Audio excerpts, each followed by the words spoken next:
Oke, kita bedah bareng-bareng yuk. Salah satu misteri yang paling sering bikin pusing para pembelajar bahasa Arab adalah kenapa sih akhir sebuah kata itu bisa ganti-ganti harokatnya?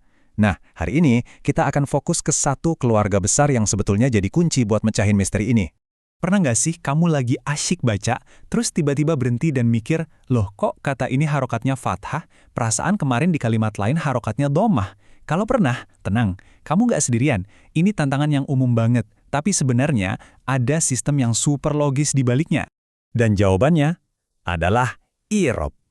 Anggap aja i'rab ini semacam kode rahasia dalam bahasa Arab.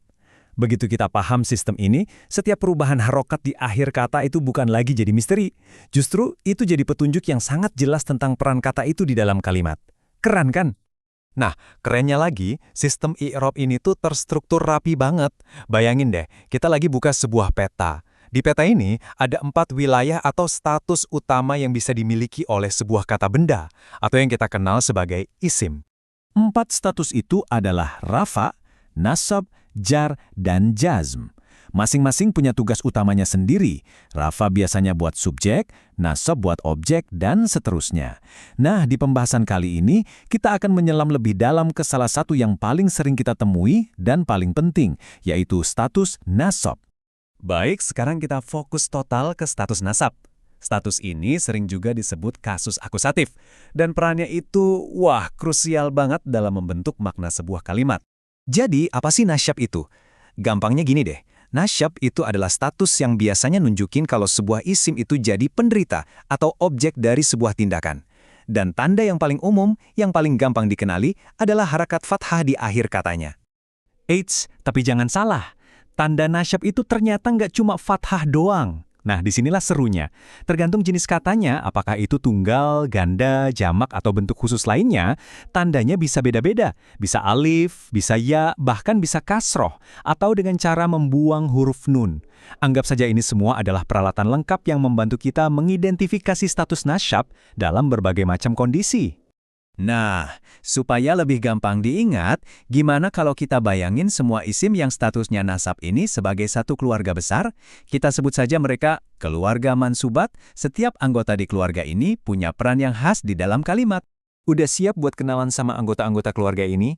Percaya deh, setelah kamu kenal mereka satu persatu, membaca teks Arab, bahkan yang gundul sekalipun, bakal terasa jauh lebih masuk akal.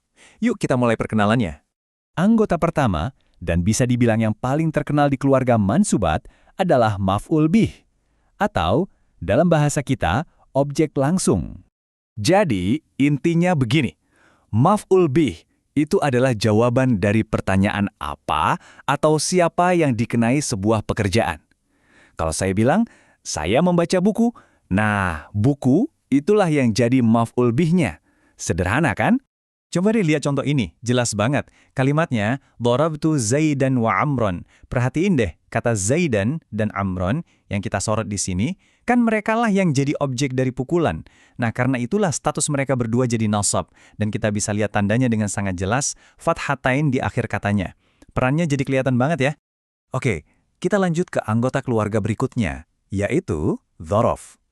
Kalau tadi maf'ul bih menjawab pertanyaan apa, nah, dzaraf ini tugasnya ngasih konteks.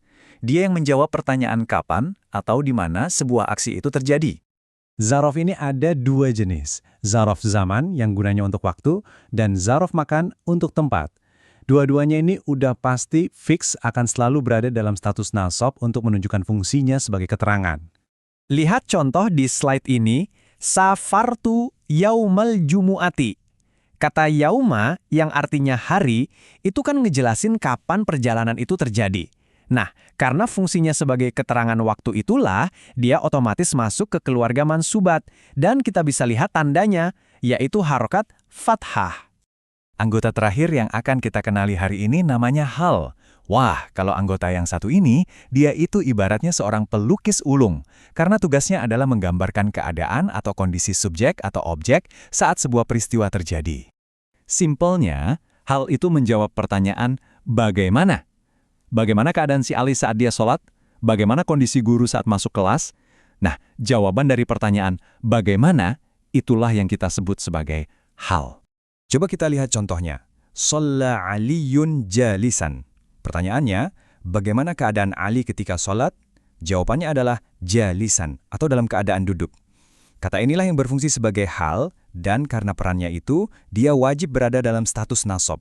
Oke, setelah kita kenalan sama 3 anggota utama dari keluarga mansubat tadi, kita bisa mulai melihat gambaran besarnya. Jadi, mengenali keluarga ini tuh bukan cuma sekedar hafalan teori tata bahasa yang membosankan. Jadi apa poin utamanya? Sederhana banget.